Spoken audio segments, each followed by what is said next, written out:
बहुत शुक्रिया अनिर्बान। बहुत स्वागत नंदिता। बहुत शुक्रिया जमाने के बाद आपको देखकर जी। बहुत अच्छा लग रहा है। मुझे आप भी। से मुंबई चली गई हैं। आप आपसे मिलना बहुत ही मुश्किल हो पर गया ये है। और ऑनलाइन वर्ल्ड अब हमें एक तरह से करीब भी ला रहा है। जी हाँ, एक जी हाँ। ये अजीब अ, डुअलिटी है उसमें। जी, ये गनीमत है। जब हम एक दूसरे से आमने सामने नहीं मिल सकते हैं तो कम से कम ये ख्याल कि हम हैं दुनिया में, और जी। एक दूसरे को महसूस कर सकते हैं, एक दूसरे को देख सकते हैं, बात कर सकते हैं, यह भी गनीमत है। और गनीमत मुझे लगता है कि इस वक्त का, आज की दुनिया का को परिभाषित करने वाला शब्द है गनीमत।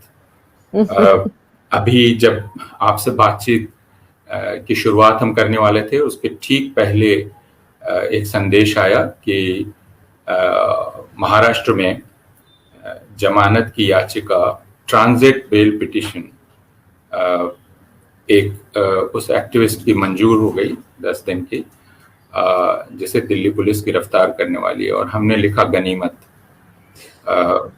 नवदीप कौर को दूसरी जमानत उसकी मंजूर हुई, और हमने लिखा गनीमत। अभी उसे तीसरी जमानत लेनी है, तब वह जेल से बाहर निकल पाएगी। अ, अ, तो गनीमत, जैसा हमने कहा, कि इस वक्त का सबसे बड़ा शब्द हो गया है, परिभाषित करने वाला शब्द। लेकिन आज हम लोग जिस विषय पर बात करने वाले हैं वह है साझेपन की तलाश में, अंग्रेजी में इन सर्च ऑफ टुगेदरनेस, जी। What is at stake for India और इन इंडिया, यह विषय है। और इस बात को बहुत साधारण ढंग से शुरू करें नंदिता। बिल्कुल। मैंने जब आपकी फिल्म देखी, और मैंने आपसे बताया था कि मैंने कितना डरते डरते वह फिल्म देखी, और डरने की कई वजहें थी। एक तो एक दोस्त की फिल्म आप देख रहे हैं, और बुराई कैसे लेकिन करें अच्छे से प्यार से। तो और उस वह फिल्म जब आपके मन में जन्म ले रही थी, तो आपको याद होगा कि और आकार ले रही थी, शक्ल ले रही थी। हम और आप पटना से मधुबनी की सड़क पर थे, जी। और आप मुझे उसके बारे में बता रही थी। आप लैपटॉप पे कुछ काम करने की कोशिश कर रही थी, लेकिन उस सड़क ने इजाजत नहीं दी थी। तो मुझे राइट। अभी तक याद है, फिर वह फिल्म बनी, मुझे भी याद है। और मैंने उसे कई हम साल लोग बाद देखा। इक्टा इक्टा के 60 साल आई थिंक हाँ इसके लिए जी, जा हाँ रहे थे, और फिर सारी जो थकान थी वहां के युवाओं को देखकर, उनके जोश को देखकर, उनके नाटकों को देखकर छू हो गई। वो भी मुझे जी, याद है। जी। हम एक तरह से थोड़ा धोखा देकर आपको ले गए थे, ये कह के जी। कि 3 घंटे का सफर है, पूरा हुआ था 5.5 घंटे बिल्कुल। में।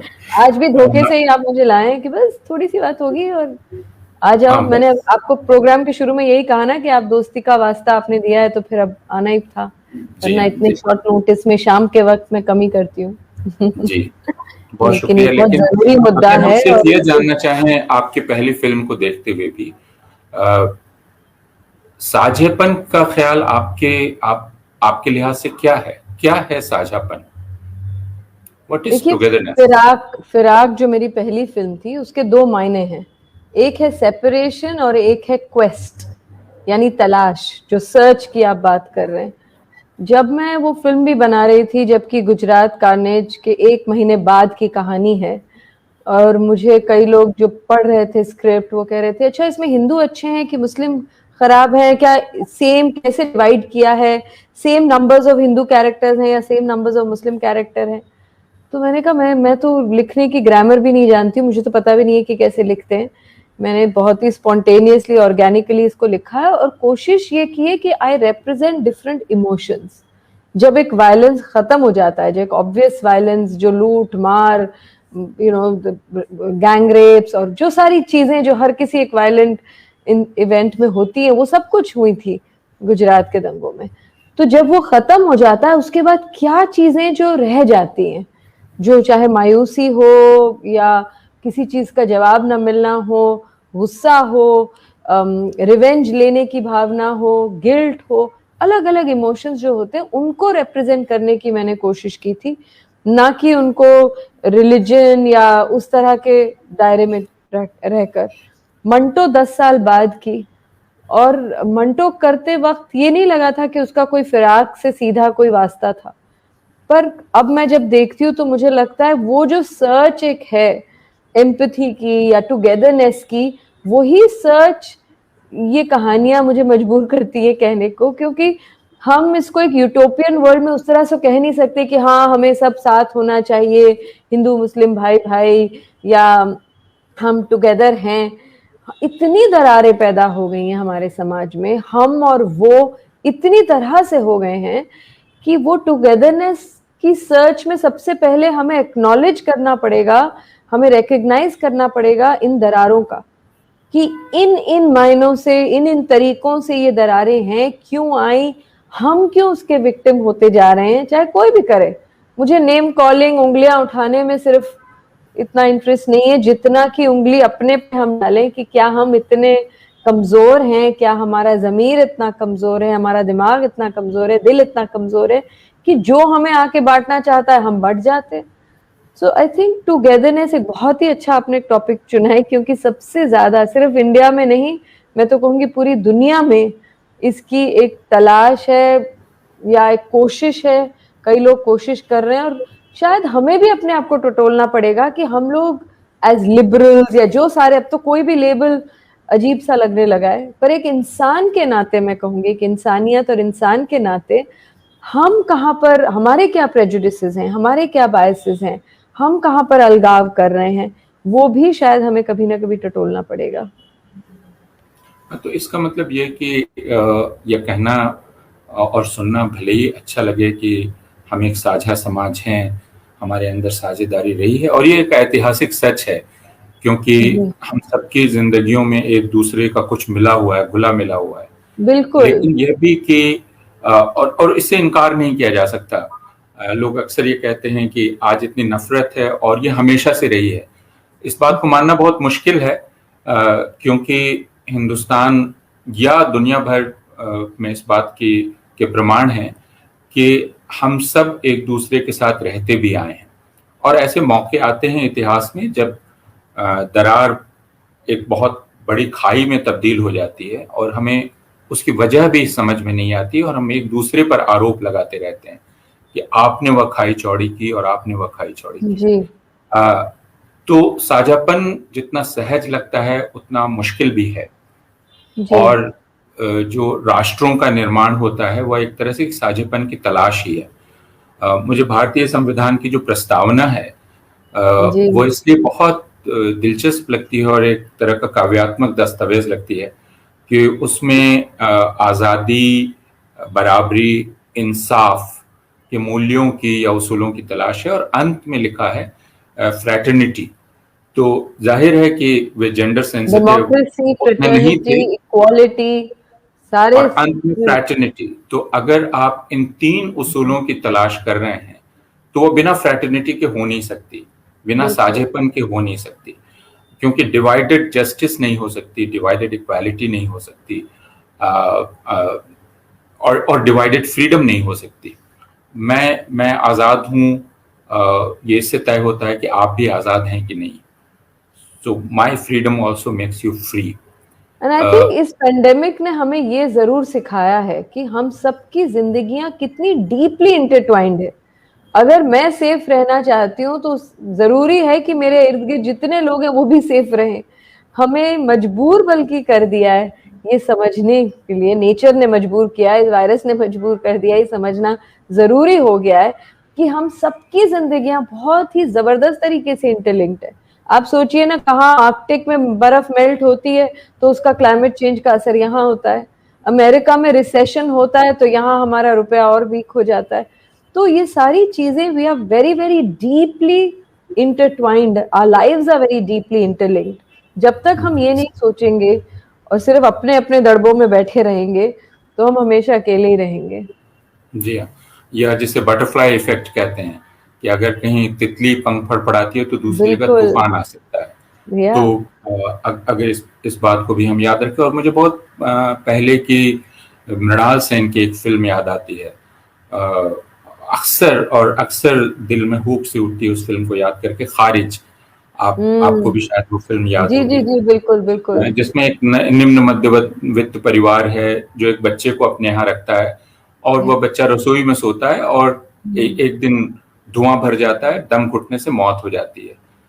और वो ये कहता है, जो दंपति है पति पत्नी, वो कहते हैं कि लेकिन हम इसके लिए जिम्मेदार नहीं है। और जो बूढ़ा वकील है वो ये कहता है कि दुनिया में कहीं भी अगर मौत हो रही हो तो उसके लिए हम सब जिम्मेदार हैं।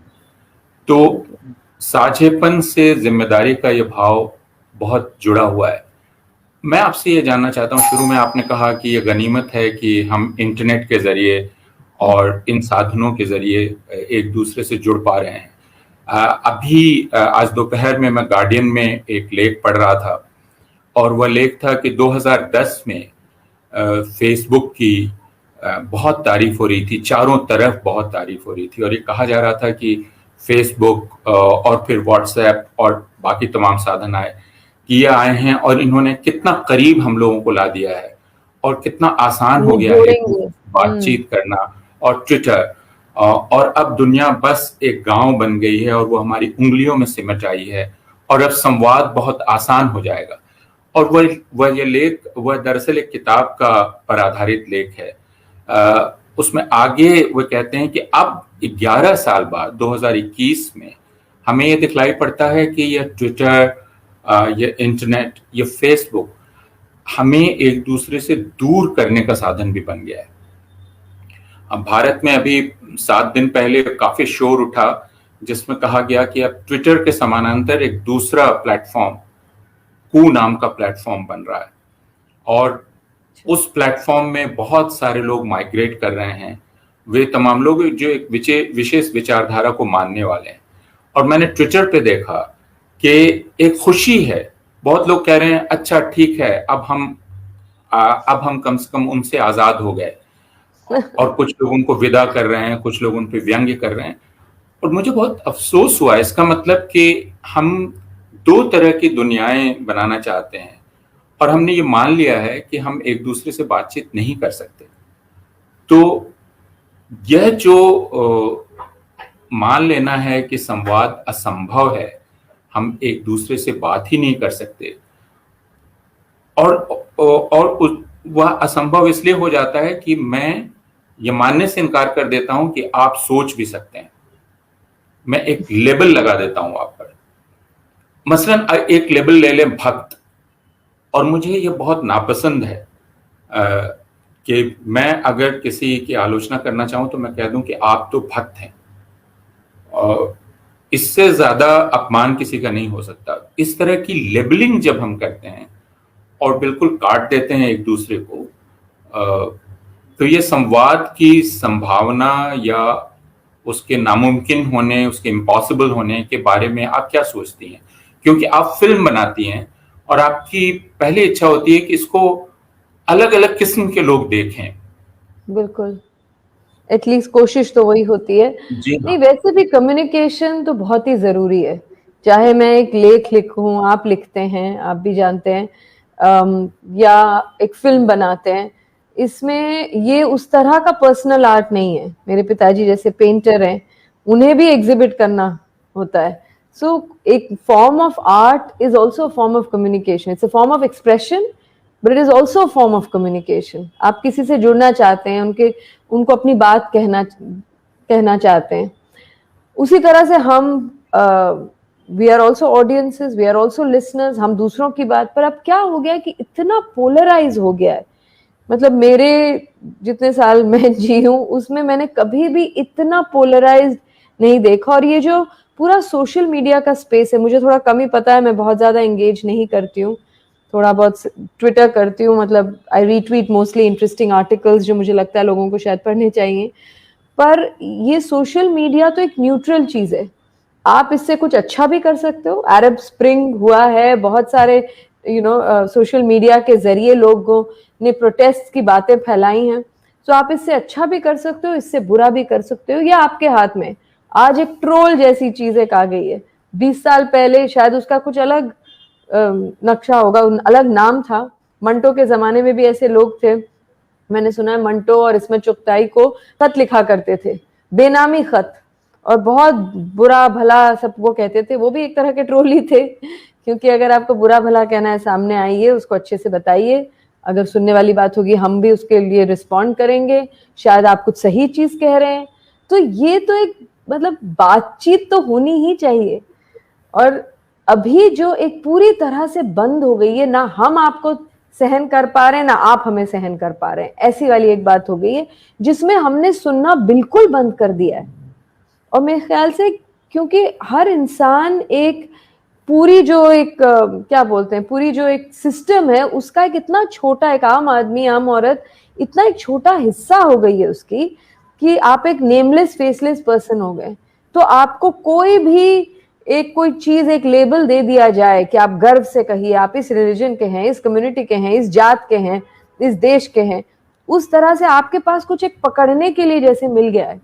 आप इंसान हैं ये जरूरी नहीं है, आप किस मजहब के हैं या किस समाज के हैं, क्या क्लास है, ये सारी लेबल्स अब इतने ज्यादा मायने लगने लग गई हैं, क्योंकि मुझे नहीं लगता कि एक आम आदमी इन चीजों में, उसकी अपनी जिंदगी की जद्दोजहद इतनी है, वो कमाने से, बच्चों को खिलाने से, घर की जो सारी परेशानियां, बाहर की परेशानियां, उन्हीं से जूझने में लगा हुआ है। तो ये कौन लोग हैं जो ये अलगाव कर रहे हैं? ये कैसे लोग हैं? ये आप हम जैसे ही हैं, उनके चेहरे कुछ अलग नहीं है, उनके वो इसी समाज के हैं और उनकी भी परेशानियां, मैं नहीं मान सकती कि उनकी कोई परेशानियां नहीं है। तो हम एज ह्यूमन बीइंग्स हम बहुत जल्दी बहक जाते हैं, क्योंकि हम सबको एक स्वाभिमान चाहिए, हमें एक ऐसी चीज चाहिए जिसके बारे में हम खुश हो सकें। पर अभी खुश होने की इतनी कम चीजें हैं, महंगाई बढ़ रही है, अनएम्प्लॉयमेंट बढ़ रहा है, वायलेंस बढ़ रहा है, फ्रीडम कम हो रही है, तो आप कहाँ खुशी ढूंढेंगे ऐसी सुपरफिशियल चीजों में जिसमें आपको एक नोशन ऑफ आइडेंटिटी मिलता है। सही आइडेंटिटी तो इंसान की इंसान ही होनी चाहिए, पर ये दूसरी जो आइडेंटिटीज आपके दी जा रही है आपको खुश करने के लिए, आपको एक सेंस ऑफ सेल्फ देने के लिए, उसकी वजह से एक अजीब अलगाव हो गया। क्योंकि जब तक मेरा एनिमी नहीं होगा तब तक मैं नहीं, मैं किसी को अपना एक दुश्मन बनाऊंगी तब एक मैं बनूंगी, ऐसा हमने सोच लिया कि जब वो नहीं तो फिर मैं कैसे होगा। ये एक बहुत ही मतलब टेढ़ी तरह से उंगली कान पकड़ने की बात है कि हम अपने वजूद के लिए पहले दूसरे को विलिफाई करते हैं, दूसरे को बदनाम करते हैं या उसको नीचा दिखाते हैं, और जब तक वो नीचा हम उसको ना दिखाएं, किसी को एक एनिमी ना बनाएं, जैसे हम कुछ है ही नहीं। ये बहुत पेचीदे चीजें हैं। मुझे नहीं लगता इसमें अगर हम भी इसमें पड़ जाएं कि जैसे आपने कहा कि हर भक्त ऐसा होता है, या हिंदू ऐसा है, या मुस्लिम ऐसा है, या क्रिश्चियन ऐसा है, हम भी कभी कभी वही लैंग्वेज इस्तेमाल करने लगते हैं कि हम हिंदुओं में से, ऐसा नहीं है कि हम सारे ऐसे हैं, पर जो हम शब्द है मेरे लिए तो वो हम का मायने है हम जो इंसानियत मानते हैं, चाहे वो किसी भी मजहब के हों, किसी भी देश के हों, या जिसमें एक कंपैशन है, जो बातचीत करना चाहता है, जो जुड़ना चाहता है, जो वो साझापन साथ लेके चलना चाहता है, वो इंसान जो है वो हम है। हम भी कई बार उसको डेफिनेशन, अभी मैं भी, लैंग्वेज की भी कमी है ना, मैं अगर कहूंगी हम भी कई बार, तो हम कौन है वो हम। ये चीजें जो है ये बहुत ही मेरे ख्याल से पेचीदा हैं, और मुझे ऐसा लगता है कि ये सोशल मीडिया ने हमें और सिकोड़ दिया है, क्योंकि मैं उन्हीं लोगों को फॉलो करती हूँ जो मेरे ख्यालात के हैं, जो मेरे जैसा सोचते हैं। मैं वही चीजें पढ़ती हूँ जो मुझे लगता है कि हाँ ये सही बोलते हैं, ये जायज है, इसमें कोई ऐसी बुराई चीज नहीं है। पर क्या होता है कि आप फिर एक्सपैंड नहीं होते, आप दूसरों को नहीं सुनते। तो वार्तालाप या डायलॉग कैसे होगा जब आप मतभेद जिनका है, जो अलग सोचने वाले लोग हैं, जब आप उनको सुनेंगे ही नहीं। हमें पता ही नहीं है कि अगर हमें लगता है कि यार वो लोग भटक चुके हैं, तो वो क्यों भटक चुके, ये भी हमें जानने की इच्छा नहीं है। तो अभी ये प्रोग्राम भी देखने वाले कौन होंगे? या तो हम जैसी सोच रखने वाले, या वो ट्रोल जो बैठे हैं कि कौन सा एक सेंटेंस हम ले लें और इनके पीछे पड़ जाएं कि भाई इन्होंने ऐसा कहा था।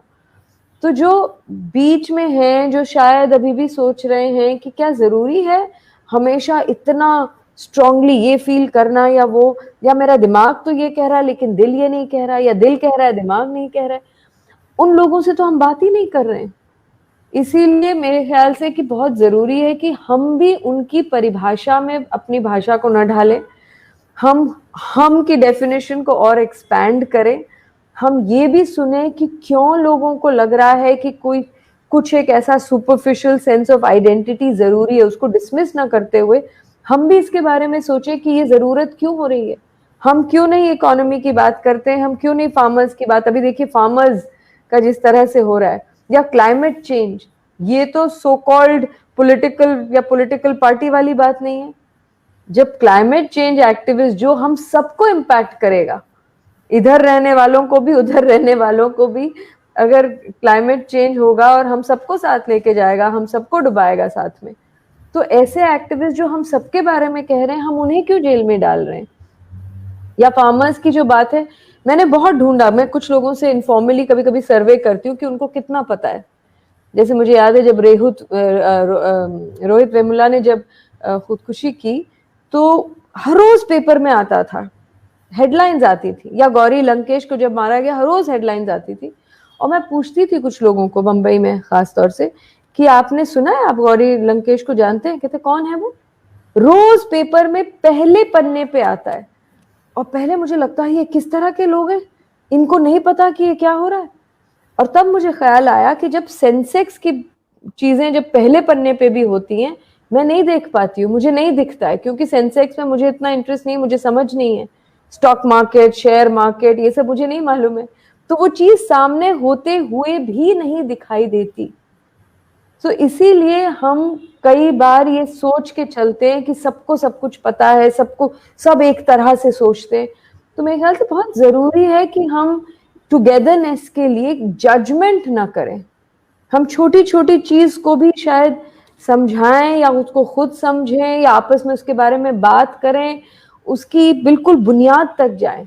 मतलब देखिए जैसे कास्ट है हमारे देश में, हम इतने कास्टिस्ट सोसाइटी है हमारी, हम क्या कास्ट के बारे में बात करते हैं? आप और हम कितने प्रिविलेज हैं ये हमें नहीं पता है, या हम इसके बारे में शायद सोचते नहीं है। जो हमने बनाया वो हम भी उसमें ज्यादातर उच्च श्रेणी के कास्ट, ये हमारी लैंग्वेज भी देखिए उच्च और निम्न और हाई कास्ट और लोअर कास्ट, इन्हीं में हम भी फंस गए। क्योंकि जिस तरह के स्कूल में, मुझे याद है मैं 25-30 साल पहले अगर मुझे कोई पूछता था कि कास्ट है क्या, जब हम लोग बाहर फॉरेन जाते थे कहीं तो पूछते थे कि इंडिया में सुना है बहुत कास्ट सिस्टम है क्या, तो मैं कहती थी हाँ अभी भी है, लेकिन मैं बिल्कुल नहीं मानती कास्ट में। हमारे घर में कभी भी कास्ट के बारे में बात नहीं हुई, मेरे माँ बाप ने मुझे बताया भी नहीं है मेरी क्या कास्ट है। और मुझे धीरे धीरे पता लगने लगा कि मेरा ये कहना ही मेरी कास्ट का एक प्रमाण है, क्योंकि मुझे कास्ट से फर्क नहीं पड़ता, क्योंकि मुझे कभी उससे जूझना ही नहीं पड़ा। जिस तरह के स्कूल्स में मैं गई वहां पर्टिकुलर जाति के लोग ही आ ही नहीं पाते थे, पढ़ ही नहीं पाते थे। जिस तरह के कॉलेजेस में गई, जिस तरह का काम मैंने किया, एक नेचुरल एक्सक्लूजन जब बचपन से मैंने देखा है, तो ऑब्वियसली जिनको मैं जानती भी नहीं उनके बारे में मेरी क्या राय। मैं इंटेलेक्चुअली बोल सकती हूँ कि मुझे कास्ट से कोई फर्क नहीं पड़ता या मेरी जिंदगी में उसके कोई मायने नहीं है, लेकिन अब वो धीरे धीरे कई सालों से समझ आने लग गई है कि ये अपने आप में कितना बड़ा प्रिविलेज है, ये कह पाना कि कास्ट मेरी जिंदगी में कोई मायने नहीं रखता। क्योंकि जिसकी जिंदगी में मायने रखता है उसकी जिंदगी में रोज उस आदमी, औरत, बच्चे को याद दिलाया जाता है कि तुम इस जाति के हो, इसीलिए स्कूल नहीं आ रहे हो, या पानी नहीं ले सकते हमारे कुएं से, या तुम्हें मारा जाएगा, या तुम्हें पेड़ से लटका दिया जाएगा। So I think it's a very very complex issue, और इसको अगर हम बहुत ओवर सिंप्लीफाई करें और ये सारी इंटरसेक्शनैलिटीज ना देखें कि भाई जेंडर भी है, कास्ट भी है, क्लास भी है, रिलीजन भी है, लैंग्वेज भी है, प्रिविलेजेस भी है, ये सारी चीजें जुड़ी भी हुई हैं, कहीं ओवरलैप करती हैं, कहीं नहीं करती हैं, उन सबको साथ लेके कैसे हम लोगों को किस बेसिस पे जोड़े। और मेरे ख्याल से वो एक ही बेसिस हो सकता है, इंसानियत, उसके अलावा और कोई बेसिस नहीं हो सकता। आप एकदम ठीक कह रही हैं। और जाति की जब बात आई तो जाति पर सोचते हुए जैसा आपका तजुर्बा है, तकरीबन वैसा ही तजुर्बा हमारा भी है कि हमें एक लंबे वक्त तक गर्व होता रहा इस बात का कि हम तो जाति के बारे में नहीं जानते हैं, लेकिन बाद में यह पता चला कि आपको जानने की जरूरत नहीं है और आपकी पूरी जिंदगी जाति को जाने बिना गुजर जाएगी और अच्छे ढंग से गुजरेगी। लेकिन एक बहुत बड़ा हिस्सा है जिसको हर कदम पर जाति से जूझना है। तो और भारत के संदर्भ में मुझे लगता है कि जाति एकमात्र धर्मनिरपेक्ष संस्था है, क्योंकि ये जरूर हिंदू धर्म में की आंतरिक संरचना जाति से बनी हुई है, लेकिन इस्लाम जो बराबरी का वादा लेकर आया था और दावा लेकर आया था, तो भारत में जाति ने उसको इस तरह से जकड़ लिया कि अब वह भी विभाजित है जातियों में। मुसलमान भी विभाजित हैं, ईसाई भी विभाजित हैं। पंजाब के गांव में मैं गया तो 2 गुरुद्वारे 2 बार सबद कीर्तन मैंने सुना, सुबह जो पाठ होता है। तो मैंने पूछा ये क्या है, तो पता चला दूसरा गुरुद्वारा दलितों का गुरुद्वारा था जो उन्होंने बनाया था। तो चूंकि एक ऐसा लगता है कि हमारी पूरी संरचना जाति से परिभाषित होती है। प्रेमचंद ने इसको बहुत पहले, हिंदू रिलीजन में बहुत ज्यादा है, मतलब ये तो हिंदू रिलीजन में नहीं वो है, मैं कह रहा हूँ कि है ही हिंदू धर्म उस चीज से दूर नहीं हिंदू भाग धर्म से आ रहा है, लेकिन इसने जकड़ लिया सबको। ऑफ कोर्स, वो तो क्योंकि ये मानसिकता है ना, ये तो पूरी दुनिया में है। पूरी दुनिया में एक जात को अगर हम यूफेमिज्म एक बड़े वर्ड के हिसाब से सोचें अगर, वो तो खैर वो जो अलगाव की कोई मुझसे नीचा है या मैं किसी से ऊपर हूं, दर्जाबंदी, ऊपर और नीचे का भाव, जो एक हायरार्की होती है। तो और ये सुख कि कोई मुझसे नीचे होगा ही, ये सुख इसको बनाए रखने में मदद करता है। तो हम इंसानियत की खोज जरूर करते हैं, लेकिन बहुत सारे लोग हैं जो ये कहते हैं कि आपके लिए कहना बहुत आसान है कि हर चीज इंसानियत की बुनियाद पर होनी चाहिए, लेकिन हमें तो इंसानियत के माने नहीं मालूम। जिस इंसानियत की जुबान आप बोल रहे हैं और आप जिसका दावा करते हैं, तो हमको तो पहले वह हक चाहिए जो हक मेरे वह होने की वजह से छीन लिया गया है, जो मैं हूं और मुझे वहां रखा गया है। तो या हन्ना आरेंट की बात मुझे याद आती है कि अगर किसी यहूदी को इस वजह से मारा गया हो कि वह यहूदी है, तो आपको यह कहना पड़ेगा कि एक यहूदी होने की वजह से वो मारा गया। आप ये नहीं कह सकते कि एक इंसान मारा गया, आपको कहना पड़ेगा एक यहूदी मारा गया। बिल्कुल बिल्कुल, जो चीज है मतलब आइडेंटिटी, इसीलिए तो आइडेंटिटी पॉलिटिक्स खेली जा रही है। Identities are very very important. Sorry. तो एक तरफ जैसा शुरू में आपने कहा कि यह जो अभी अलगाव दिखलाई पड़ता है या हिंसा दिखलाई पड़ती है या जिद दिखलाई पड़ती है, उसमें एक सतही ऊपरी तौर पर मुझे ताकत का एहसास होता है, क्योंकि मुझे लगता है कि मैं इस पहचान का पहरेदार हूं या इस पहचान का नेता हूं, तो यह ताकत मुझे है, मुझे इसका एहसास होता है। जबकि चारों तरफ जो आर्थिक शक्तियां हैं उन्होंने मुझे मेरी ताकत छीन ली है, मेरे पास कोई ताकत ही नहीं है, मैं उनके सामने बिल्कुल असहाय निरुपाय हूं, कुछ नहीं कर सकता। लेकिन यहां मुझे एक ताकत मिल रही है और इससे मुझको लगता है कि मैं कुछ कर सकता हूं। इससे आगे बढ़कर अगर हम अपने आसपास पर निगाह डालें, क्योंकि जिस अवसर पर यह संवाद आयोजित किया जा रहा है याद दिलाने के लिए कि बहुत सारे नौजवान इस वक्त जेल में हैं, जेल में डाले जा रहे हैं, और वे सारे नौजवान किसी न किसी तरह इस साझेपन की तलाश कर रहे थे।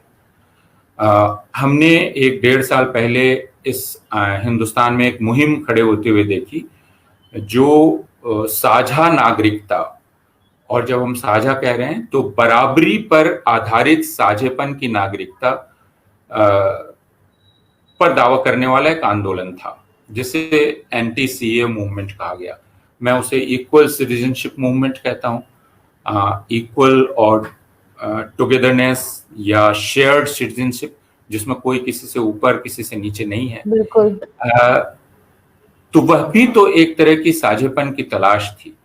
ये सारे लोग, आपका उसके बारे में क्या ख्याल है? ये सब जो उस आंदोलन में शामिल थे और जो आज जेलों में हैं, नौजवान हमारे, ज्यादातर 30 साल से कम उम्र के सब जेल में हैं। बहुत सारे लोग शायद आगे डाल दिए जाएंगे। नहीं, बिल्कुल, हम सब प्रोटेस्ट्स में गए, आप दिल्ली में गए होंगे, मैं बंबई में गई, पर बहुत नए नए चेहरे देखने को मिले। मैं ऐसे कई लोगों से मिली जो कभी भी किसी प्रोटेस्ट में नहीं गए थे, तो वो क्या बात थी जो कई लोगों को खींच लाई।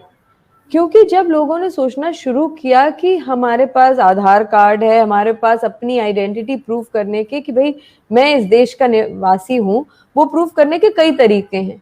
ये जो ऊपर से एक जो थोपा जा रहा है हम पर, जो हमारे रिलीजन और हमारे आइडेंटिटी के बेसिस पे जो हमें बताएगा कि भाई आप इस देश के नागरिक हैं या नहीं, ये at a very human level, basic common sense के लेवल पे ये लोगों ने इसको क्वेश्चन किया, और इसीलिए ये मूवमेंट बहुत स्ट्रॉन्ग बना। इसमें कई औरतें आई, शाहीन बाग हुआ, अलग अलग शहरों में दूसरे शाहीन बाग बनने लग गए, और बहुत सारे यंग, मुझे मालूम है जब मैं बॉम्बे में यहाँ प्रोटेस्ट में गई तो 2 लड़के थे, तो वो सबको संभाल रहे थे, मतलब पूरे लोगों को कुछ को बिठा रहे थे, कुछ को पीछे कर रहे थे।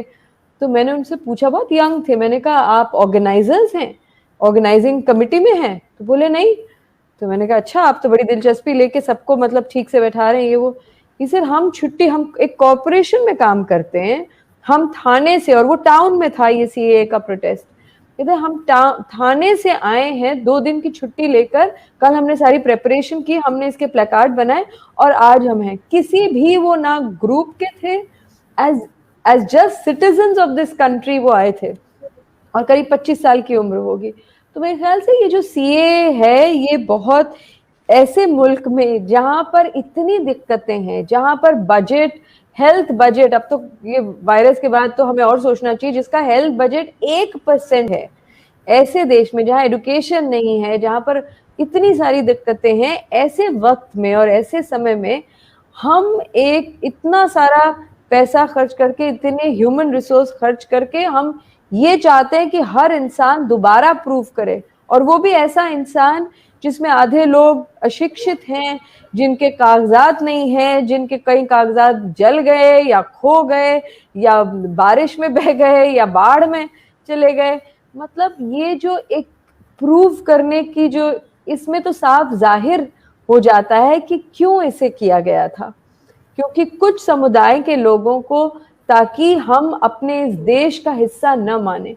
तो जब मेरे ख्याल से इसमें आप किसी लिबरल पार्टी के हैं या किसी नहीं हैं या कुछ भी, इस तरह के लेबल्स की जरूरत नहीं थी। हर इंसान को ये लग रहा था कि नहीं, ये तो गलत चीज हो रही है, और इसी की वजह से एक पहली बार इस लेवल का टुगेदरनेस, बहुत सालों बाद, पहली बार अगर न भी हो तो बहुत सालों बाद, सीए के रैलीज, मोर्चे, इसमें सभी को एक at a very common sense level लगा कि हम ये क्यों कर रहे हैं, ये एक्सरसाइज अभी करने की क्या जरूरत महसूस हुई, हम क्यों प्रूव करना चाहते हैं कि भाई मैं सिटीजन हूं या नहीं। और सबने ये बोलना शुरू किया कि हम क्या है, हम अपने क्या नहीं दिखाएंगे, वो जो एक अच्छा सा, हम कागज नहीं दिखाएंगे, वो शायद वरुण ने लिखा था। तो बहुत अच्छा वो एक था कि हम नहीं दिखाएंगे। और आई थिंक डिफायंस, डिसिडेंस, ये सारी जो चीजें हैं जो क्वेश्चन करने की, ये तो बहुत ही जरूरी है। कोई भी आप नया बिल पास करते हो, चाहे फार्मर्स बिल हो, चाहे ट्रांसजेंडर बिल हो, ये बहुत सारे जो बिल्स अभी पास किए जा रहे हैं और इसमें ऑपोजिशन आ रहा है, अगर स्पेस, कॉन्वर्सेशन की स्पेस या मना करने की या डिसिडेंस की स्पेस नहीं रहेगी, तो वो तो डेमोक्रेसी है ही नहीं।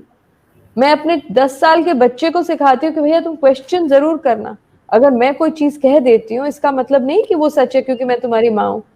तुम्हें क्वेश्चन, अगर तुम्हें कोई चीज सही नहीं लगती तो प्लीज डू क्वेश्चन। हम अपने बच्चों को ये सिखाते हैं। हमारी पूरी शिक्षा प्रणाली में यही सबसे बड़ी प्रॉब्लम है कि हम क्वेश्चन, आप तो प्रोफेसर हैं, आप जरूर कहते होंगे अपने स्टूडेंट्स को कि जरूर पूछा करो, सवाल पूछना बहुत जरूरी है, क्योंकि जब तक सवाल नहीं पूछोगे तुम जवाब तक आ ही नहीं सकते हो। तो जिस स्पेस में सवाल पूछने की मनाही हो या सवाल पूछने की वजह से लोगों को जेल में डाल दिया जाए, वो तो डेमोक्रेसी के लिए बहुत खतरनाक है, हमारे कॉन्स्टिट्यूशन के लिए। अगर हमें और कुछ, आप छोड़िए दुनिया भर की बातें, ये तो सभी मानेंगे कि हमारा संविधान एक बहुत ही सच्चा, सोचा गया संविधान है, जिसमें बहुत लोगों का योगदान रहा है। हमारे सारे बहुत बड़े बड़े लीडर्स, अंबेडकर से लेके नेहरू से लेके मौलाना आजाद, बहुत सब लोगों का इसमें योगदान गया है। तो this is against the constitution, not to protest is part of the constitution. और इसका मतलब नहीं है कि आप देश को, हम आपको, मुझे, बहुत सारे लोगों को एंटी नेशनल कहा जा रहा है, ये बात मुझे तो बिल्कुल समझ नहीं आ रही है। अगर आप अपने मुल्क से प्यार करते हैं, आप अपने देश से प्यार करते हैं और उसमें कोई चीज सही नहीं आपको लगेगी तो क्या आप पूछेंगे नहीं? वो तो in fact that is the first mark of your love. अगर आप मुझे बोलेंगे कि आप नंदिता को डिफाइन करो कि भाई तुम कैसे, अगर मैं सिर्फ अच्छी अच्छी बातें बता दूं तो आप कहेंगे झूठ बोल रही हो, ऐसा तो है नहीं कि तुम्हारे में कोई बुराई नहीं। मुझे कई सालों तक ये कहा जाता था कि तुम ऐसी फिल्में क्यों करती हो जो हमारे देश को एक उसमें कुछ बुराई, मतलब देश को हम नीचा दिखा रहे हैं। वाटर के लिए हमने जैसे बाल अपने मुंडवाए, पूरा सर मुंडवाया और बन भी नहीं पाई।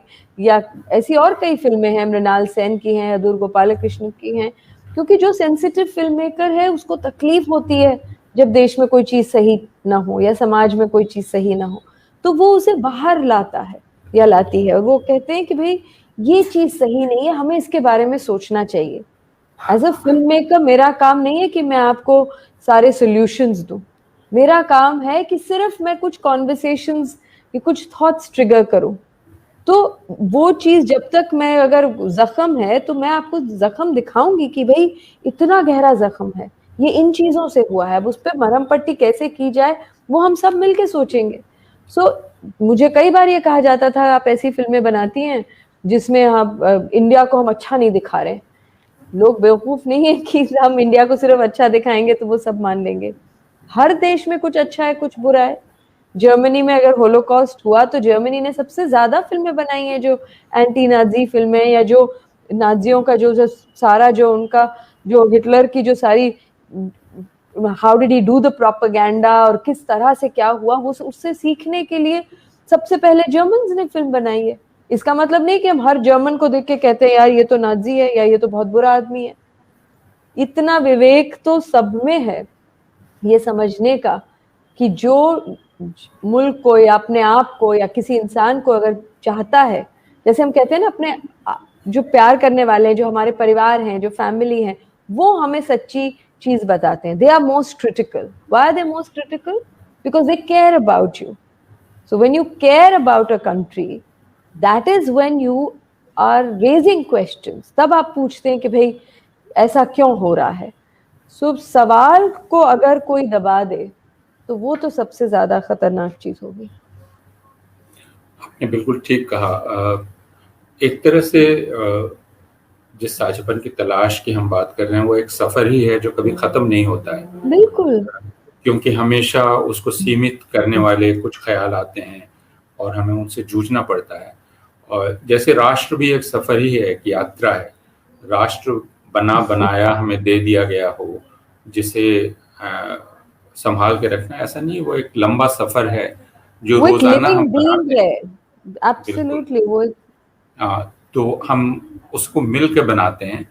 और आपने ठीक ही कहा कि अगर हम सचमुच अपने राष्ट्र से प्रेम करते हैं, जैसे किसी से भी जिससे प्रेम करते हैं, उसे लेकर शर्मिंदा भी होते हैं कई बार उसके किसी, और ऐसा तजुर्बा हम सब लोगों को है कि किसी एक सार्वजनिक जगह पर अगर हम अपने सबसे प्रिय व्यक्ति को कोई ऐसा आचरण करते हुए देखें जो शर्मिंदा करने वाला हो, तो हमें लगता है कि धरती क्यों नहीं फट जाती, मैं उसमें क्यों नहीं समा जाता, क्योंकि ये मेरा सबसे प्रिय व्यक्ति है और ये इस तरह से पेश आ रहा है यहाँ पर, इसको ऐसे नहीं करना चाहिए।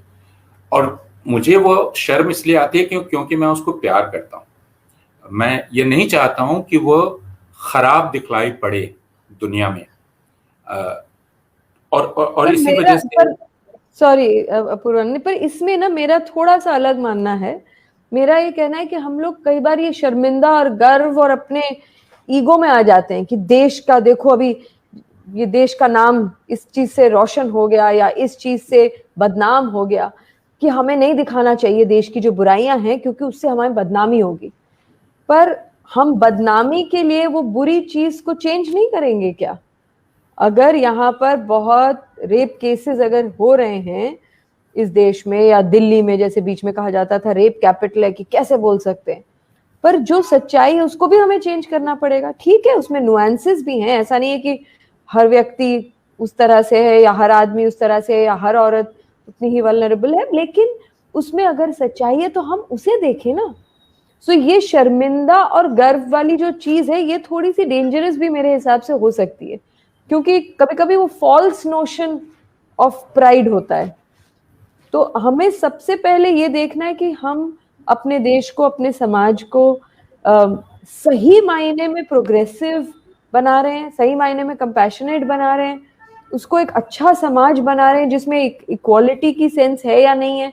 उन चीजों के साथ हम कुछ काम कर रहे हैं क्या हम देश को ऐसा बना रहे हैं जिसमें पेड़ कम कटे, क्लाइमेट चेंज उस तरह से ना हो, प्रदूषण ज्यादा ना हो। तो देयर आर 100,000 प्रॉब्लम्स, क्या हम उसे देख रहे हैं? क्या मेरे ख्याल से हम उसमें अगर फोकस करें, और शर्मिंदा और गर्व की बात उसी से निकलेगी ना, जब देश अच्छा होता रहेगा ऑटोमेटिकली गर्व करने वाली चीजें भी बढ़ती जाएंगी।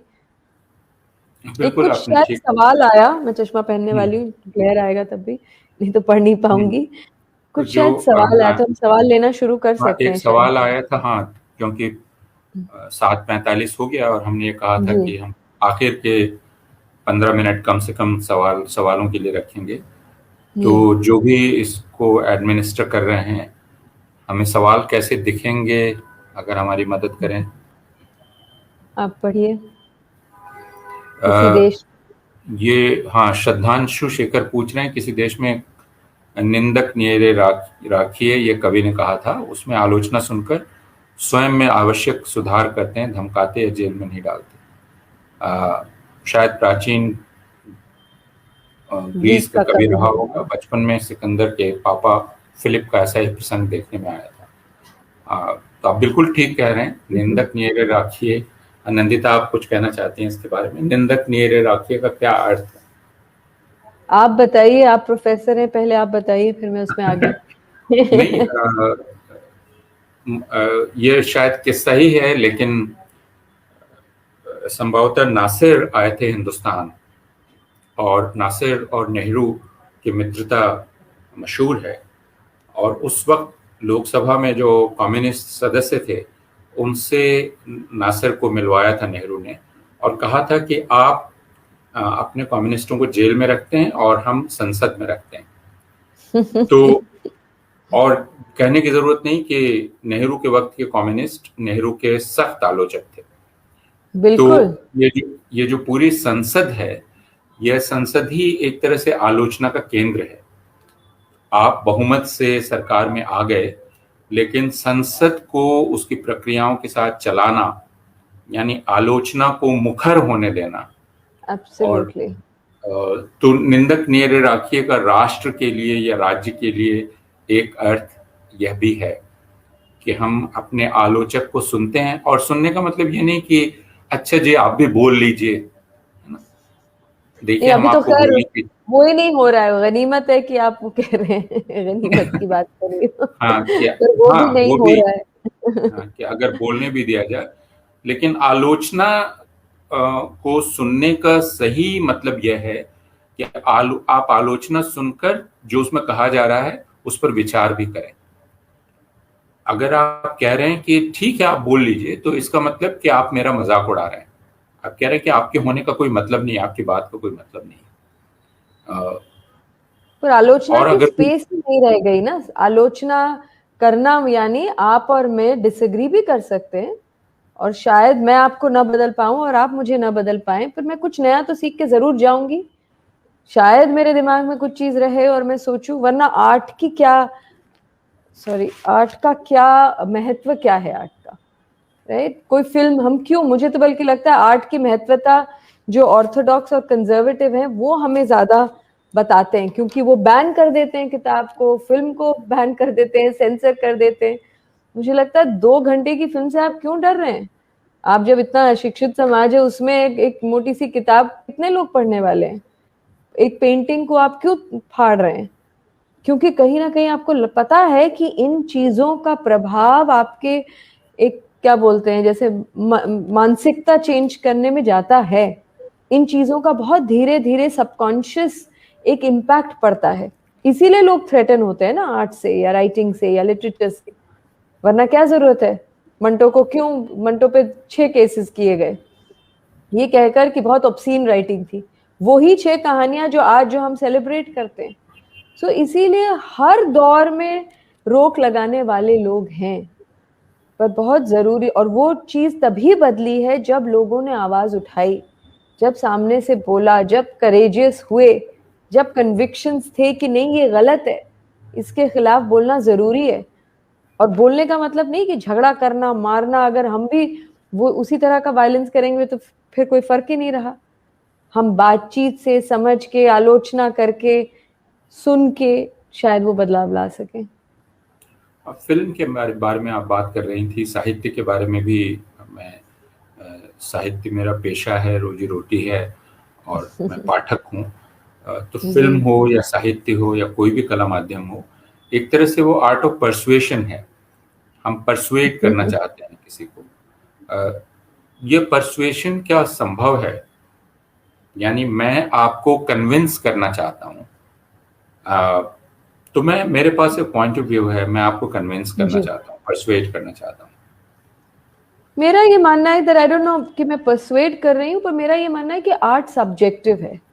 तो जब मैं फिल्म बनाती हूँ, मैं जैसा देखती हूँ उस व्यक्ति को या उस सिचुएशन को, उसके हिसाब से मैं अपना पर्सपेक्टिव रख रही हूँ। मैं आपका गला दबा के नहीं कह रही कि आप इसे ही देखिए, आप यही सोचिए, आप यही समझ के घर जाइए। मैं कह रही हूँ, और बिल्कुल फ्रैंकली कह रही हूँ, कि ये मेरी सोच है, ये मेरा मंटो है, या ये मेरी सोच है गुजरात के राज के बारे में। ये मेरी सोच है कि इस तरह से इंसान इंसान से पेश आते हैं। अब उसमें से हर इंसान कुछ अलग लेके जाएगा।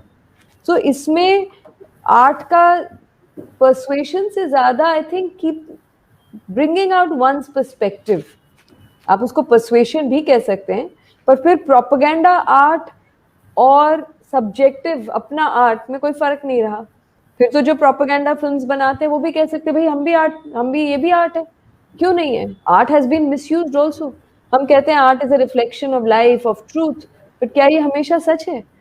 Art has also lied. वो आपको कुछ ऐसा चीज बता सकते हैं जो आपको लगेगा कि ये तो गलत है, हमें नहीं अच्छी लगती। तो मेरा ये कहना है कि ये आपकी सोच है। जब प्रोपेगेंडा फिल्म देखती हूँ, मुझे नहीं देखनी। टेलीविजन में कुछ चीजें दिखाई जाती हैं जो मुझे नहीं देखनी। मेरे घर में तो खैर टीवी नहीं है, लेकिन हम कितना उसमें से ग्रहण करें, ये आजादी हमारे पास है। हमें हमारे सामने ये चीज लाके रखी गई है, इसका एक नजरिया है। आपको उसमें से जो पसंद आया आप लीजिए, दूसरा व्यक्ति कुछ और लेगा।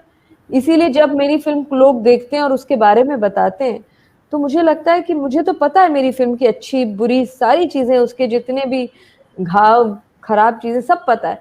लेकिन जब मुझे कोई बताता है तो वो मुझे उस इंसान के बारे में पता लगने लगता है कि अच्छा, अगर इन्हें ये चीज पसंद आई है तो इनकी संवेदनशीलता कितनी है या नहीं है, या ये ऐसे सोचते हैं, इनके बायसेस क्या है, इनके प्रेजुडिसेस क्या है। So often people reveal themselves when they comment or criticize a work of art or literature. इस आलोचना के बारे में कहा ही ये जाता है कि आलोचना जिस चीज की वो आलोचना है उसको एक्सपोज नहीं करती है, उससे ज्यादा वो आलोचक को एक्सपोज करती है। Absolutely. कि आलोचक है कौन, उसका स्टैंड पॉइंट क्या है, उसके आग्रह पूर्वाग्रह क्या हैं, उसके मूल्य क्या हैं। तो वह आलोचक के बारे में ज्यादा बतलाती है आलोचना। जो आलोच्य वस्तु है, जिसको क्रिटिक किया जा रहा है, उसके बारे में तो खैर बताती है, लेकिन उससे ज्यादा वो उसको एक्सपोज करती है। तो ये तो सच है। और मेरे ख्याल से आलोचना, जो लोग आपकी, जिसे हम निंदा कहते हैं, निंदा का एक बहुत ही नेगेटिव कॉनोटेशन है, लेकिन जो criticism is not necessarily negative. Criticism, जब हम कहते हैं क्रिटिकल अप्रेजल, उसका मतलब है कि ये इसे तोल मोल के बताएंगे भैया इसमें क्या अच्छा था क्या बुरा था। बल्कि मैं तो हमेशा कोशिश करती हूँ कि अपने इर्द गिर्द ऐसे ही दोस्तों को रखूं जो मुझे ये सारी चीजें कह पाए। अगर मुझे यस पर्सन ही चाहिए तब तो मैं आगे नहीं बढ़ सकती। तो चाहे वो इंडिविजुअल हो, चाहे समाज हो, चाहे देश हो, बल्कि वो ज्यादा, वापस अगर हम उस नेशनल एंटी नेशनल की बात करें, वो तो बल्कि ज्यादा नेशनल है, क्योंकि उनको तकलीफ हो रही है, इसीलिए उन चीजों को बाहर निकाल के सामने पेश कर रहे हैं। या फिल्म मेकर्स या राइटर्स जो ये चीजें बाहर निकालते हैं, वो तो बल्कि we should be appreciating that. जैसे गांधी के बारे में कहा जा सकता है कि वो कहीं बड़े हिंदू थे, क्योंकि उनको यह देख के बहुत तकलीफ थी कि हिंदू धर्म में अस्पृश्यता है और उसको मुक्त करना चाहते थे।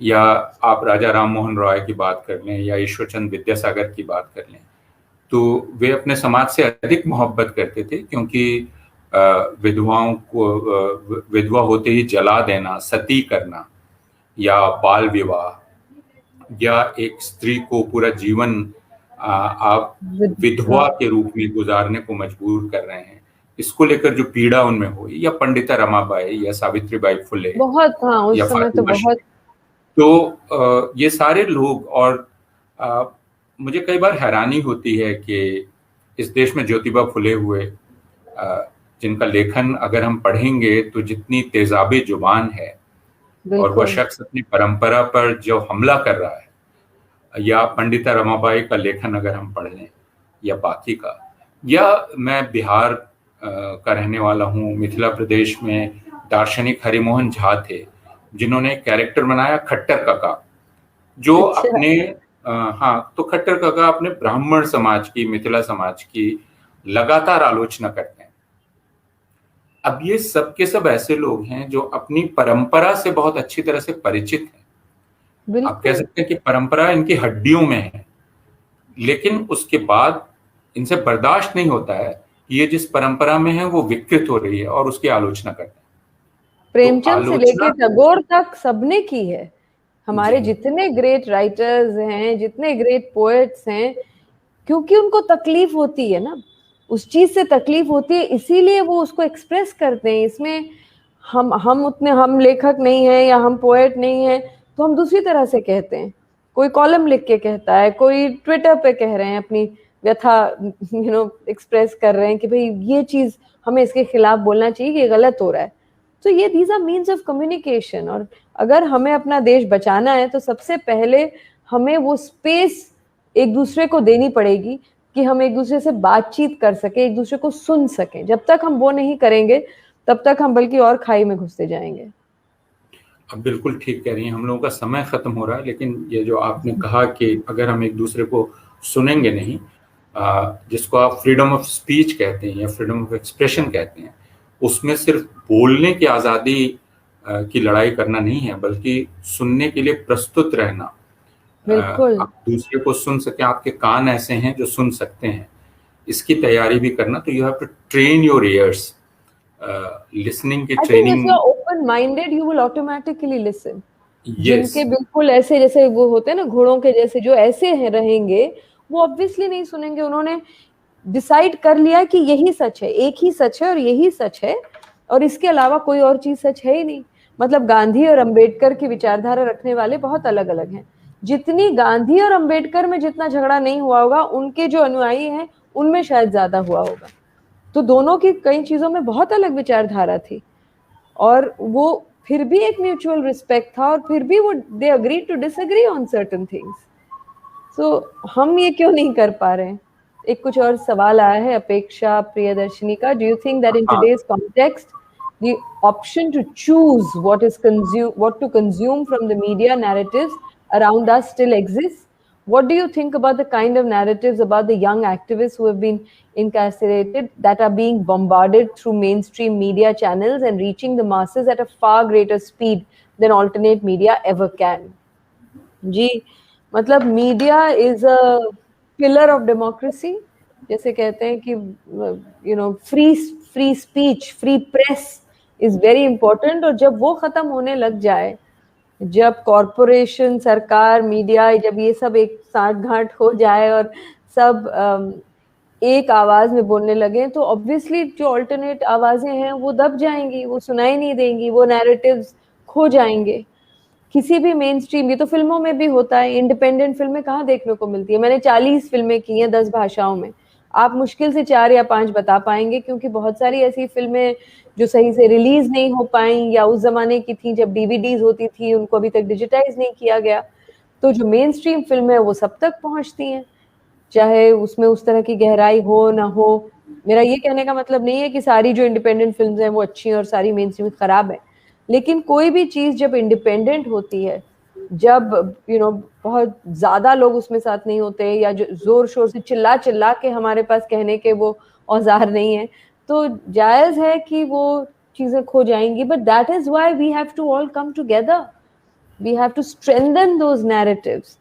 वैसी फिल्में जब बनती है तो आप थिएटर में जाके देखिए, वैसे जब अखबार या कोई ऑनलाइन जो है scroll, wire, news click, you know, और ये जैसे ऑल्ट न्यूज होता है जिसमें बताया जाता है कि भैया क्या सच है क्या झूठ है, तो हमें इन चीजों के बारे में सतर्क होना पड़ेगा ताकि हम, नहीं तो आपका सच वर्सेस मेरा सच, पर कुछ तो एक सच होगा जो हम दोनों के सच से ऊपर, जो सही में सच है। हम दोनों लड़ते रहेंगे, मैं कहूंगी नहीं मेरा सच ज्यादा सच है, आप कहेंगे आपका सच ज्यादा सच है, पर उस जो एक्चुअल जो सच्चाई, क्योंकि अगर एक ए ने बी को मारा है तो वो मारा ही है ना, उसमें तो कोई हम बैलेंस नहीं कर सकते, उसमें तो कोई हम वो नहीं कर सकते, तो वो सच्चाई को मौका मिले उसके लिए डेफिनेटली बहुत जरूरी है कि हम क्या पढ़ते हैं, कैसी संगति रखते हैं, किन को फॉलो करते हैं, कौन हमें फॉलो करते हैं, वो सारी चीजें हमारे माइंडसेट को बनाती है, हमारे वर्ल्ड व्यू को बनाती हैं। सो हम सब मिलके जब उस, जिसको हम आज ऑल्टरनेट नैरेटिव कह रहे हैं, जब उस नैरेटिव को, लोगों की जो बातें हैं, जो लोगों की जो एक्चुअल, जैसे अभी पारी प्रोजेक्ट है जो पी साईनाथ ने किया है, पीपल्स आर्काइव्स जो है, उस रूरल स्टोरीज जो बिल्कुल गायब हो रही हैं, अखबारों से रूरल पेजेस जा रहे हैं, न्यूज में कुछ बहुत बड़ा सेंसेशनल कुछ हुआ तो ठीक है, वरना गांव की कहानियां कहाँ सुनने को मिलती हैं, कितनी फिल्में बनती हैं जो सही मायने में उन स्टोरीज को लाती है। तो जब तक हम वैसी कहानियों को मौका नहीं देंगे कि सामने आए, या वैसी सच्चाइयों को मौका नहीं देंगे, झूठ तो बुलंद रहेगा ही। ये जो हम साझेदारी की तलाश की बात कर रहे थे और आज का मौका है, इसमें हम अपनी बात यहाँ स्थगित करेंगे। ये तो लगातार चलने वाली बात है और जी, दूसरे और सोचने और आएंगे, महसूस शामिल करने होंगे। वाली बात है। लेकिन ये याद करना बहुत ज़रूरी है कि नंदिता ये कह रही थी कि दरअसल हमें एक दूसरे को सुनना चाहिए, और जब कोई कुछ बोल रहा हो तो उसकी तरफ आगे बढ़कर सुनना चाहिए, अगर दूरी हो तो उस दूरी को पाट कर सुनना चाहिए। और 1.25 साल पहले जो आंदोलन शुरू हुआ था बराबरी की और साझेदारी की नागरिकता का, वह बिल्कुल। इसका आमंत्रण था, न्योता था, दावत था कि आप आइए और मेरी बात सुनिए। वह दावत अभी भी है बरकरार। और उसी तरह जो किसानों का आंदोलन है वह सिर्फ किसानों का नहीं है, किसान ये कह रहे हैं कि आइए और हमारी बात सुनिए। और मुझे इतना आश्चर्य होता है कई बार कि हमारे बहुत सारे नौजवान दोस्त सिंघू या टिकरी या शाहजहांपुर या गाजीपुर कई बार जाते हैं, जाके आते हैं, और वे काफी बदल चुके होते हैं क्योंकि वो किसानों के साथ दिन दिन भर गुजारते हैं और वो उनको सुनने की कोशिश करते हैं। तो यह जो सारे आंदोलन हैं, ये सारे आंदोलन सिर्फ नारे नहीं हैं, बल्कि ये एक दावत भी है कि आप आइए, साथ बैठिए, एक साझा राष्ट्र इन आंदोलनों के जरिए ही बनेगा। और और बना भी है कई आंदोलनों, जैसे चाहे चिपको मूवमेंट हो या अरुणा रॉय और ये सब बाकी सब लोगों ने, जैसे आरटीआई, आज आप और मैं जाके कोई भी फाइल खुलवा सकते हैं किसी भी दफ्तर में, अगर आरटीआई है, ये बिल्कुल नीचे से, मतलब आम आदमियों की वजह से या औरत की वजह से, उनकी वजह से एक आंदोलन जो बना है, उसकी वजह से आप और हम उसका फायदा उठा रहे हैं। तो अगर हम कहेंगे कि भैया दुनिया में चेंज होता रहे लेकिन मैं उसका हिस्सा नहीं बनूंगी, तो वो अपने आप चीजें नहीं बदलने वाली। तो मैं भी जैसे 20 साल पहले, मैं जब 17 साल की थी तो मेरी पॉलिटिकल ट्रेनिंग सफदर हाशमी के ग्रुप जन्नत मन से शुरू हुई। तब मैंने जाके सीखा अपनी अलग अलग रियलिटीज के बारे में, और तब मैं हर मोर्चे पे जाती थी, हर उसमें नारा लगाती थी। उसके बाद जब मैं फिल्मों में आने लगी तो मैं फिल्म, ये टीवी डिबेट्स में आती थी। मेरी खुद की एक ऐसी जर्नी हुई है कि धीरे धीरे धीरे मैं चाहती हूँ कि अभी मुझे चीखने चिल्लाने से वो चीज पता नहीं क्यों, पर उसकी भी जरूरत है। कुछ लोग चीखते चिल्लाते, उनकी वजह से हमें प्रेरणा मिलती है, हमें इंस्पिरेशन मिलती है, वो लोग अपनी बिल्कुल गर्दन अटकाए हुए हैं। लेकिन हर इंसान को अपने आप चुनना है कि मैं किस तरह से इस लार्जर मूवमेंट में जुड़ूं, चाहे इस तरह की बातचीत से हो, चाहे लिख के हो, चाहे सोशल मीडिया पे हो, चाहे अपने परिवार वालों से बातचीत करके हो। पर अगर आप एक संवेदनशील दुनिया चाहते हैं, समाज चाहते हैं, तो अब अलग थलग ये मैं एपॉलिटिकल हूँ या मैं इसमें नहीं जुड़ सकती क्योंकि मुझे नहीं पता मैं क्या सोचती हूँ, अगर आपको नहीं पता तो जानिए उसके बारे में। You know, there is enough material out there. Let's read and empower ourselves enough ताकि हम इस चीज के साथ जुड़ सकें। बहुत शुक्रिया। और बहुत अंत में शुक्रिया हम पूर्वा। याद कर लें दिशा रवि को, जी अभी बिल्कुल, हम सबने निकिता पेटिशन साइन को, करी है, जो भी हो सकता है। आई नो तो उन इतने सारे क्लिक से लोगों दुनिया को नहीं हम बदलेगी, याद बट करें। फिर भी हमारे, कुछ न करने से तो बेहतर है कुछ करना। वो जी तो हाँ, देवांगना, शर्जील इमाम, इन कुलफिशा, जितने भी लोग हैं, हम याद करें कि ये सब एक दावत देने निकले थे हम कितने सबको। प्रोफेसर्स हैं, कितने सारे टीचर्स प्रोफेसर्स आनंद अभी आनंद बचे। Teltumbde, Gautam Navlakha, in absolutely. तमाम लोगों को हम याद करें। ये सब साझेदारी की दावत देने निकले थे, इन्हें रोक लिया गया है, लेकिन साझेदारी की वह दावत बहुत सच्ची है और हमें उसे सुनना चाहिए। बहुत बहुत शुक्रिया थैंक नंदिता, यू। शुक्रिया और पूर्वानंद, शुक्रिया बातचीत अनिर्बान। जारी रखेंगे। बहुत शुक्रिया बातचीत अनिर्बान। जारी रहेगी हमारे दिलों में होपफुली, और एक दूसरे के साथ। बहुत बहुत शुक्रिया नंदिता, बहुत बहुत शुक्रिया थैंक यू। पूर्वानंद। जैसे कि इस बातचीत से भी निकल के आया, कहीं ना कहीं शायद इस देश का मध्यम वर्ग एक तरीके के गेटेड कॉलोनीज के बीच में रहने लगे हैं। और सिर्फ ये जो गेटेड कॉलोनीज है, गेट्स सिर्फ ऐसा नहीं है कि सिर्फ रेसिडेंट वेलफेयर एसोसिएशंस बना रहे हैं। इसमें से कुछ गेट्स हमारे मीडिया बना रहे हैं, कभी जाति कभी मजहब के नाम पर सोचने के ताकत को कुंद कर दे रहे हैं, गेट्स खड़े कर दे रहे हैं। कुछ, जैसे नंदिता ने कहा, हमारे सोशल मीडिया के एल्गोरिदम्स बना रहे हैं ताकि हमको सिर्फ एक तरीके के फीड्स मिलते रहें। और कुछ जो एक नव उदारवादी जो सोच है, जो हमको ये दिखलाता है कि आप सिर्फ अपने बारे में सोचिए, अपने पड़ोसी के बारे में मत सोचिए। इन तमाम सारे जो गेट्स हैं, वो कहीं ना कहीं ये जो सांझी विरासत है, इससे हमको दूर करते करते जा रही हैं। ये जो तलाश है हम लोगों की टुगेदरनेस की, इसमें बाधा डालने की कोशिश कर रहे हैं। और कहीं ना कहीं ये जो नौजवान है, हमारे दोस्त है, हमारे मित्र हैं, चाहे वो उमर खालिद हो, चाहे वो देवांगना हो, नताशा हो, शर्जील हो, खालिद सैफी हो, गुलफिशा हो, ये तमाम सारे लोग ही कहीं ना कहीं इसी जिद्दोजहद में लगे हुए थे कि ये जो गेट्स हैं इसको खोल दी जाए, संवाद हो, लोग एक दूसरे को जाने पहचाने। और उनको तो कैद कर लिया गया है, लेकिन जैसे उमर ने कहा है, कहीं ना कहीं कोशिश ये भी है कि डर से हम लोग जो बाहर है, हम लोगों को भी कैद किया जाए। तो हमको कोशिश करती रहनी पड़ेगी कि ये गेट्स हम खोलते रहें और ये गेट्स को हम तोड़ते रहें। तो इसी चीज को आगे बढ़ाते हुए बस एक 2 मिनट की वीडियो हम लोग दिखाएंगे। एक 2 मिनट की वीडियो जो दराब फारूकी की जबानी में है, जो के मुरलीधरन इसका इलस्ट्रेशंस किए हैं और गीतांजलि राव इसके एनिमेशन किए हैं। इस 2 मिनट की वीडियो से हम इस प्रोग्राम को एंड करेंगे, लेकिन उससे पहले again many thanks to Nandita for सब joining us, बातें बतानी for है extending your जो उमर solidarity, करता है। and to Apurvanand. ऑलवेज। ये उसका सच है। मैल की बत्तियों से करोड़ों लोग अपना परिवार पाल रहे हैं, रसोइयों में खाना पक रहा है, सड़कों पे आवाज उठाई जा रही है। ये मैल की बत्तियां इस देश की आत्मा है। ये पसीने में लिपटी मैल की बत्तियां हमारी ऊर्जा हैं। और आखिर में वो सवाल पूछता है, यार ये जो 24 घंटे एसी में रहते हैं, क्या इनके मैल की बत्तियां आती हैं? मुझे इसका जवाब नहीं पता, शायद आपको पता। ऐसी ही कई बातें अक्सर हमारे बीच होती हैं। उसका मानना है किसी को किसी की जान लेने का हक नहीं, लेकिन सबकी जान बचाना हमारा कर्तव्य है। खैर, मुझे उम्मीद है इन बातों में आपने उमर का आतंकवादी अभी तक ढूंढ लिया होगा, और अगर ना मिला हो तो उसके नाम में तो मिल ही जाए। आखिर उसका नाम उमर खालिद है। क्या चाहते हैं? आजादी। जोर से बोल लो आजादी, तो मिल के बोल लो आजादी, तो बोल मेरे भैया आजादी, तो बोल मेरी बहना आजादी, तो मोदी सुन ले आजादी, और शाह भी सुन ले आजादी।